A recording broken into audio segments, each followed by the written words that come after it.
All right, I'm the last thing before you all get to be set free.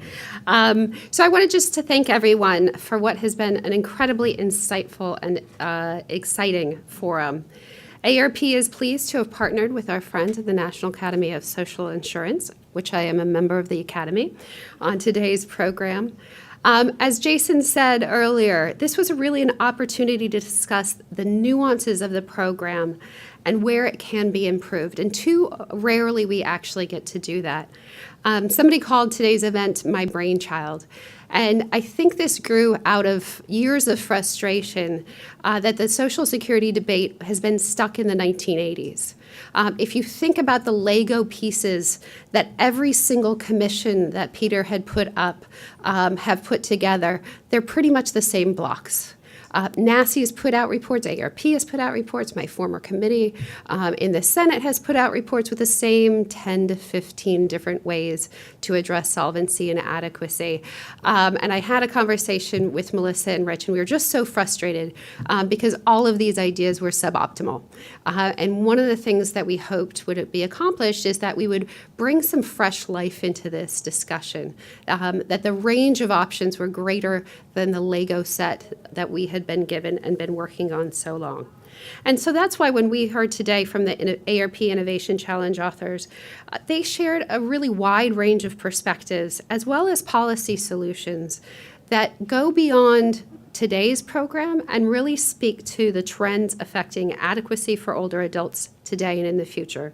So we heard about catch-up contributions that improve adequacy or new credits for caregiving, lump sum or delayed claiming strategies to address increased longevity. We heard about strengthening the minimum benefit to address poverty or establishing add-on accounts to, again, allow people to delay claiming.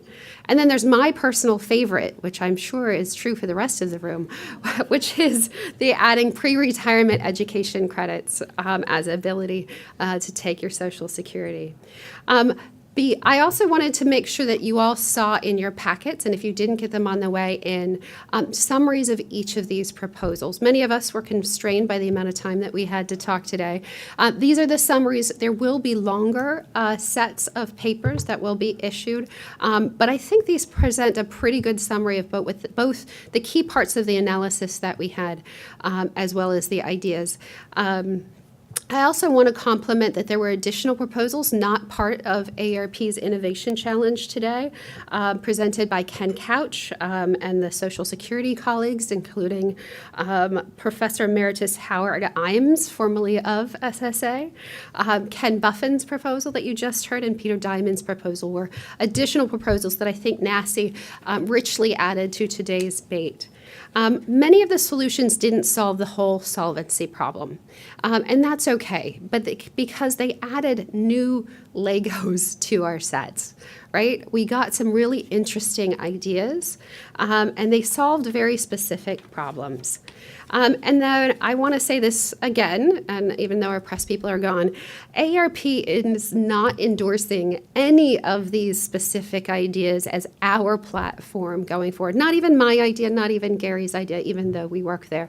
And I also want to be clear that neither Gary or I received any financial benefit from participating in this program. So I want to make sure I got those two in. But what AARP does believe in is cultivating the latest thinking. Insights and expertise is really key to making sure that Social Security is both solvent and adequate for future generations. That's something we believe strongly. We believe that Social Security is the foundation for financial security for American families when workers retire, face career-ending disability, or families suffer a death of a working parent or spouse. We also know that benefits are modest, and the program was created in a time when demographic and economic trends were much different than we see today, and that these macro trends will play a role that we need to think about within Social Security, whether workforce changes, income distribution, new rises in different forms of wealth, life expectancy, fertility rates, marital status. All of these things are changing the nature of the program and the people in it. The value, I'd have to say, of this exercise is not just that we brought in new ideas, but we held all those ideas accountable. And I really have to give the highest compliment to Melissa and Karen and the entire Urban Institute team. Because with the modeling of Dynasym, and I've played with these guys as models several times in different roles in my life, you really get to see the distributional impacts, not just on today's generation, but also on future generations. You see program interactions that you thought in your head wouldn't necessarily be there. So it holds us all accountable, and it also allows us to better target these ideas to really help the people that we most want to. So at AARP, we believe in surfacing new thinking and challenging outdated beliefs.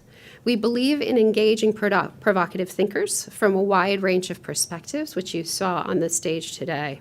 And importantly, we believe that factual analysis drives better policymaking. I have to say that both today and a meeting that we had with the authors and some other experts back in April was pretty much the best of Washington. We didn't see anybody screaming at each other. We didn't hear anything about fake news. We heard good ideas, and we heard respectful questions.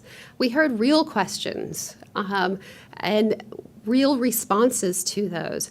That's what we need about this program. We need some honest debate, and we also need some new ideas. And so I was really proud of you all in the audience, as well as all of the speakers that spoke today. So our goal was really to engage the influencers and the thought leaders on Social Security to add another dimension beyond just the standard benefit cuts and tax increases, because we need more Legos. So I also know that policy takes a while to bake. And so having this conversation at a time when there's no commissions going, this isn't a hot legislative debate, although Peter showed that there are several bills out there, allows us to look at these ideas from a more neutral perspective. And hopefully these ideas will become part of the next debate, as well as others going forward. I have to say I'm also very excited that with today's event, AARP's Public Policy Institute is launching a new online platform that will house a range of proposals, including those innovations that we discussed today, as well as my traditional Lego blocks. We hope it will be a resource for all that are committed to taking a closer look at Social Security. And we hope, though, in the meantime, that you keep thinking of new ideas. I don't think today is the end of the conversation by any means. We hope that we can transcend political perspectives and find consensus on new, innovative ways to update the program so that it works for American workers and retirees, both today and in the future. And with that, I'd love to thank the audience with a particular shout out to our youngest audience member, Zoe, who was sitting here all day. As we think about the program for future generations, Zoe is here making sure that we are here thinking about her. And so I appreciated you, Zoe, for joining us today.